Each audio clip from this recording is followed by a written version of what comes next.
Hello, welcome to our first archive dive, where I talk about what happened when I dove into the archives here at the BOE Library. I was looking for information on the copyright of this portrait of Alice Louise Reynolds by Dean Fawcett. My friend Michael Austin and I were thinking of using it in our BYU Studies article about the Mutual Improvement Association's literary instruction. We have this portrait in our library. It's on the third floor, which is the ground floor, and you can see it at the south entrance. Our catalog entry already showed that the author was Dean Fawcett, but just to make sure, I double checked with the portrait. I wanted to find any more information I could about this Alice Louise Reynolds portrait by Dean Fawcett, and this collection came up in my search. It's the Ernest Dalton Partridge Papers and Nell Clark Partridge Family Papers, MSS 4153. I didn't know why they had stuff about Reynolds and Fawcett, but I decided to look anyway.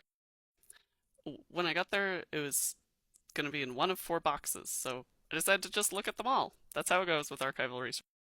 I found a letter from Alice Louise Reynolds to Nell. It turns out Nell was her niece. And in this one, she's talking about how she went and had an operation over the Christmas holiday and she didn't tell anyone because the last time that happened to John, he died, and that was very traumatic for everyone.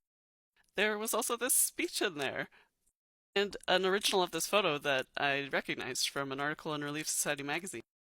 I also found out that the Alice Louise Reynolds clubs commissioned Dean Fawcett to paint this painting, but it was years after Alice Louise Reynolds died, so he painted it from a photograph.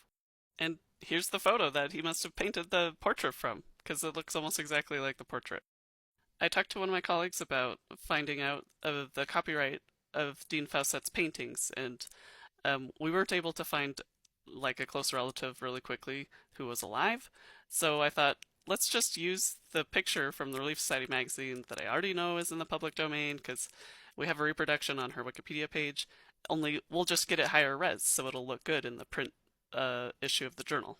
So I put in a scan request, and that was the end of my archive dive.